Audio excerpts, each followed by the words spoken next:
저 과거에 저를 알고 계신 분들은 요즘에 저는 많이 다르다는 걸 좀 알아주시고, 예, 작업 열심히 하고 있습니다.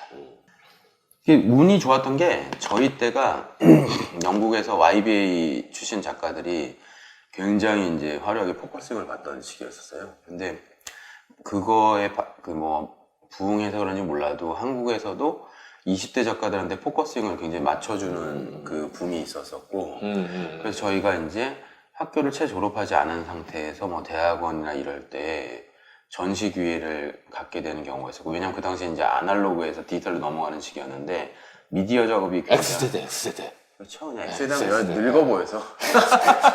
난 알아요. X야다. 요즘 지금 넌 X야. 사회 부적응자야 지금 보면. 넌 X라고 뭐 이렇게 되는 거 아니야? 그래서 디지털 막 넘어가야 되고. 그렇죠. 아날로그 디지털 넘어가던 시기여서 사실은 그 당시에 미디어를 쉽게 다룰 수 있는 세대가 아마 처음으로 우리 세대였던 것 같아요. 우리 세대가 미디어 작업을 시작할 수 있는 그 토양분이 좀 있었었고, 그래서 그 당시에 이제 20대 작가한테 포커싱이 갑자기 확 맞춰지는 바람에 우리 위에 선배 작가들이 약간 낀 세대가 돼버린 거죠. 갑자기 그 당시에는 작업을 하면 40대, 50대 정도 돼야 한다고 막 이런 분위기였다가 갑자기 20대로 내려오니까 우리 바로 위에 있는 선배들은 그걸 혜택을 전혀 받지 못한 상태에서 저희가 막 등장을 하게 됐었던 거죠. 근데 지금에 와서 또 보니까 갑자기 작업은 그래도 한 40대는 넘어봐야 또 알 수 있다라는 식의 분위기가 돼서 저희는 이제 그 혜택은 좀 받은 세대가. 나는 뭐 미대를 들어갔지만 그래도 계속 작업을 하면서 나는 이제 미술인으로 살고 싶어, 살 거야 라는 결심을 어느 시기에 하셨는지가. 그 생각을 어느 시기에 한 게 아니고요. 대학을 가면서부터는 그냥 자연스럽게 그렇게 살 거라고 생각을 했던 것 같아요. 자연스럽게 나는 그렇게 살 거라고 생각을 근데 하시는 그 건데. 중에서서 저는 근데 우리 때는 거의 다 그랬어요. 근데 미대 가면은 그쵸, 다 맞죠. 그림을 그려야 된다라고 하는 생각을 하고 미대를 간 거지 뭐 다른 목적으로 간 게 없었어요. 근데 한 가지 선택은 있었어요. 보통 가면은 미대 가면 사람들이 그때 당시에 이제 교수라든지 어떤 행정적인 쪽에 뭐 그런 것도 몸을 있을 수 있고 담겠다라는 그런 사람이 것도 있을 수 있었는데 있지만 어찌됐든 저 같은 경우는 확실한 건 난 그거만큼은 안 해야겠다. 그거는 언제 때? 그게 대학교 가서 이제 얼마 안 됐을 때부터 그거는 왜? 이제 사실은 뭐 그게 이제 홍대 얘기할 때 나오는 거였는데 그건 나중에 그건 얘기하죠. 패스. 계속 졸업하고 나서도 계속 미술 작업을 했어요. 네, 그때 마치 운 좋게 그때 아까 말씀드렸던 거에 연장선상에서 YBA 포커싱 받은 것처럼 20대 후반 작가들한테 포커싱을 해서 서울 각지 대학교들의 연합체 같은 게 형성이 됐어요. 그게 뭐냐면 그 모 여대에서 그 추천을 받아서 각 대학 각 과마다 한 명씩 추천을 받아서 전시를 한번 해보자 해가지고 그게 시작점이 되고 그 와중에 낀 거야? 네, 각과 한 그렇죠, 명인데. 그렇죠. 근데 그리고 와, 그 당시에 대단하네, 작가들이 너. 되게 많아요. 그 당시 작가들이 거기서 나온 작가들이 정말 많고 뭐 지금 활동하고 있는 뭐 제 나이 때 저보다 훨씬 정말 잘하고 있는 중견 작가들 중에서는 거기 출신도 많고 그때 당시에 엄청 활동을 했는데 사실 홍대 내에서는 홍대 회화과 내에서는 저는 바깥쪽으로만 돌고 있었기 때문에 전혀 이제 왜냐면 그 당시에 제 동기들이나 이 친구들은 스타크래프트나 이런 거를 너무 모여서 많이 했어. 근데 난 거의 끼기 싫었어요, 사실은. 그럼 뭐 했어요? 그래서 저는 스타크래프트 뭐였어? 하기 싫었어요. 그리고 별로 그거 안 해가지고 진짜 아웃사이더가 된 거야? 그럴 수도 있죠. 그래서 그 친구들 중에 어떤 친구는 그 당시에는 한참 그렇게 게임만 하다가 나중에 유학을 갔다 왔는데 그때 당시에 제가 개인적 사정으로 그 친구가 유학 갔다 활동을 시작했을 때는 활동을 잠깐 멈춘 상태였거든요. 그래서 제가 작업을 되게 안 한다고 생각하는 친구도 있어요. 그러니까 제 인생이 좀 파란만장하다고 느껴지는 게 뭐냐면 어떤 친구는 저를 기억할 때 제 작업 활동지만 보면 막 엄청나게 뭐 작업을 하다가 요즘은 작업을 안 하지 이렇게 생각하는 사람도 있고 어떤 분은 걔는 작업 뭐 하는 거 없는 것 같은데 이렇게 생각하는 친구도 있고 어떤 친구는 처음부터 지금까지 계속 작업하는 거 아니야 이렇게 생각하는 친구도 왜냐면 제가 활동을 멈췄을 때 유학 갔다 온 친구들은 또 그렇게 생각하는 친구도 있어서 그러니까 제가 본인이 생각하기에. 저는 그냥 있는 그대로요. 작업 처음에는 되게 계속 했다고 활발하게 생각하시죠. 했는데 중간 사건 때문에 멈춘 경우가 있었죠, 두 번. 두 번 크게 멈춘 경우가 있어서 그때 이제 인생의 모든 풍파는 다 겪었다. 그리고 두 번이라 하시면 한 번 멈추고 나서 또 몇 년 활동하시다가 또 한 번. 그쵸. 그러면 그게 첫 번째 멈춘 거는 몇 년이요? 처음에 멈춘 몇살 때예요? 거는 제 개인적 사정인데 그때는 뭐 29, 이제 30 초반에 한 2, 3년을 멈췄었고 그때 개인적 사정으로. 아까 말씀하셨던 그 20대 초반부터 30대 초반까지 계속 했었는데 네, 딱 그때 멈췄다. 본인이 뭐 이거 대답을 안 하셔도 되는데 본인이 첫 번째 아까 말씀하셨을 때 두 번의 멈춤이 있으셨는데 첫 번째 멈춤의 계기는 첫 번째 매칭 계기는 그냥 제 개인적인 사건이에요. 그러니까 그거는 뭐 그건 굳이 얘기할 필요 뭐, 없고. 뭐, 근데 흔히들 겪을 수 그러면은 있는. 첫 번째 멈춤 이후에 몇 년의 공백이 있으셨어요? 한 4년이었던 것 같아요. 그 왜 다시 그 공백 기간을 깨고 돌아올 그 계기가 있었나요? 아니 어차피 이게 제 본업이니까. 그럼 그때 그 당시엔 뭐였어요?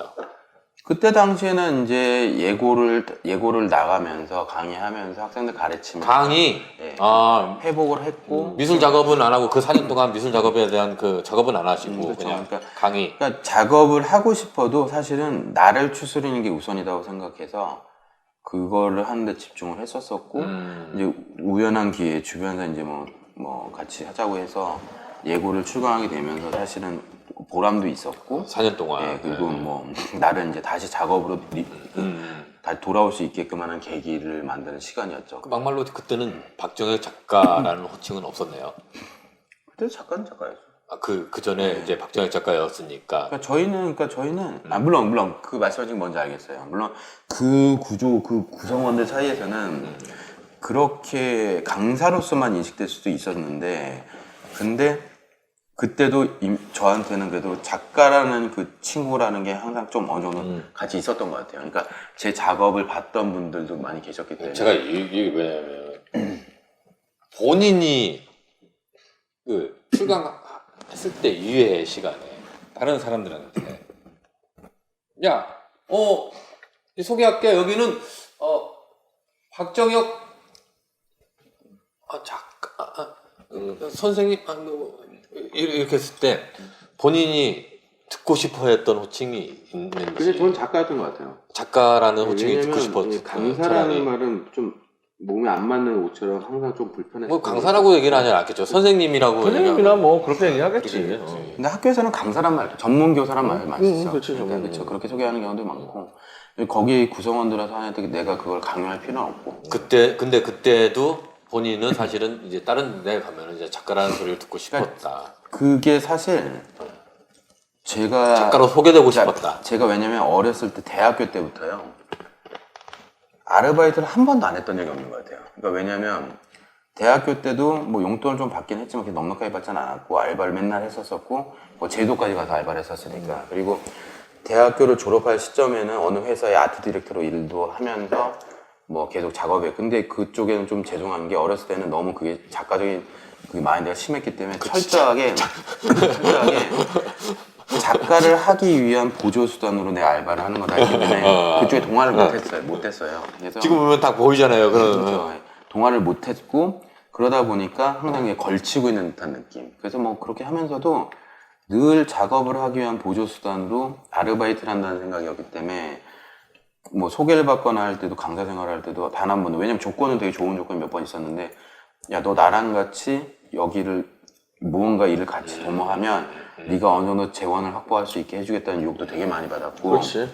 그런 것들에 대한 걸 많이 받았었는데 제가 의식적으로 그 당시에도 그걸 다 끊어냈던 것 같아요. 하지만 단 한 번도 작가라는 호칭을 놓을 수는 없다. 제가 생각하는 어떤 그 금액 이상의 수익에 대해서는 사실은 좀 의도적으로 거부를 했었었고 뭐 그건 뭐 근데 제 주장이니까 근데 다른 사람들은 어떻게 얘기할지 모르겠지만 사실은 저는 그렇게 완전히 지키려고 노력했던 선이 있었어요. 근데 그게 뭐 이게 유지된 건지 어떤 건지 남들 평가는 어떨지 모르겠지만 일단 제 평가로는 그 부분은 좀 유지가 됐고 그러니까 이제 그 강사제가 아까 말씀하신 대로 딱 휴직이 때 어느 날 정신을 딱 차려보니까 내가 나중에 뭘로 기억돼야 될까라는 생각을 해봤는데 이렇게 가다가는 뭐 죽도 밥도 안 되겠다는 생각이 들더라고요. 그래서 결론을 내려야겠다. 그래가지고 그때쯤에 이제 학교 측에도 제 수업 취소를 줄이겠다. 그리고 나는 내가 할 일만 하겠다 했는데 사실 알다시피 어느 구조든 자기들하고 다른 존재는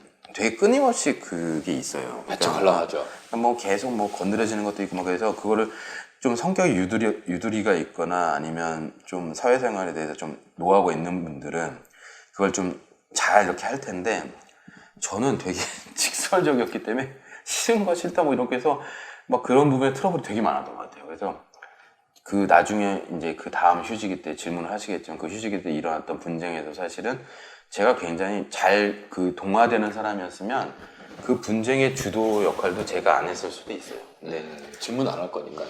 그렇죠. 그걸 안 하면 대화가 안 돼. 그걸 안 하면 대화가 안 돼. 근데 어쨌든 그랬던 경험이 자, 있었어요. 그러면은 첫 번째 그 휴식이라고 해야 되나? 휴직이라고 해야 되나? 그럼 그거 끝났을 때 연령이 몇 살 때예요? 강의도 아니고. 뭐 이게 무자르지 할 수는 없고요. 한 34 된 건가?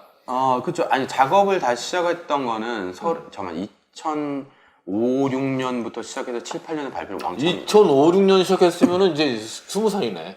뭐라고요? 그렇게 가. 이 사람 나이 먹었다고. 이 사람 캐릭터가 아까 처음 시작할 때 다 얘기했는데 무슨 소리 하는 거야? 이 사람 캐릭터가 사기 캐릭터네. 그 이후에 이제 페인팅이 나오게 되는데 네네.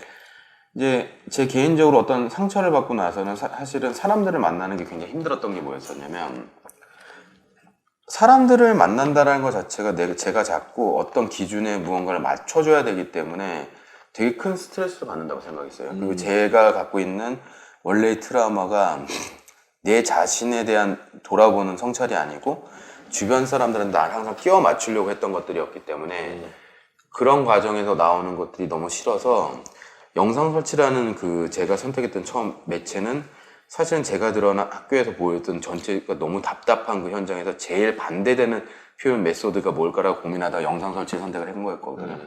근데 그 시간성이라든지 이런 것들이 그런 거랑 되게 잘 맞았었는데 문제는 이 영상 설치라는 작업도 어떻게 따지고 보면 한정된 재화랑 한정된 시간을 가지고 프로젝트 계획을 딱 세우면 모든 게 이쪽 일방향으로 이쪽으로 달려가요. 그러니까 여기서 벗어나면 진짜 그냥 한마디로 에러가 나는 거야. 그래서 이걸 다 맞춰서 하다 보면 막 그 정말 그 타이트하고 막 이런 게 너무 힘들다고 느끼던 찰나였거든요. 그래서 그 4년 동안 휴직을 갖는 동안에는 그런 작업은 시작해야겠지만 처음부터 이거에 다시 들어가서 작업하는 건 너무 힘들 것 같다고 해서 매체를 원래 페인팅을 하기로 전 전체적인 컨셉에서 항상 나중에는 내가 늙어 죽을 때까지 혼자 할 수 있는 작업은 페인팅이 맞다고 생각해서 페인팅 올려고 그랬거든요. 그래서 페인팅은 와야겠다. 페인팅은 이쪽 매체, 영상 설치 매체보다는 내가 개인적으로 운용할 수 있는 자유로움이 훨씬 큰 매체일 거라고 생각을 했었어요. 그래서 평면으로 돌아오게 됐고 이제 평면 작업이 이제 그때부터 본격적으로 나오기 시작을 했죠. 하지만 내용적인 면은 역시나 이 구조 안에서 이 페인팅이 소비되는 방식이 어떤가라는 거에 대한 그러니까 구조 속에 있는 모순점들에 대한 얘기를 다루게 됐었죠. 여보세요? 졸려. 잠깐 끊고 할까요? 잠깐 끊고 하죠. 잠깐 끊을게요. 잠깐 잠깐. 되게 중요한 얘기죠. 졸고 있으면 어떡해. 링크 시대 시즌 2 정말 별다른 컨셉 다 있습니다, 진짜. 게스트 모셔놓고 졸고. 자요. 자. 제가 재미가 없었던 거죠. 죄송합니다. 아니, 목소리가 너무 저음이야. 막. 이런 컨셉은 또 진짜 전 세상 컨셉이네. 어느 누가 이런 거 해봤어? 방송 중에 조는 거? 못했어. 내가 못했어. 나도 촬영하면서 레코딩 버튼 눌러놓고 자는 적은 있어. 출연자도 막 졸고 막 이러는 거 봤냐고. 불러놓고 죄인을 만들어.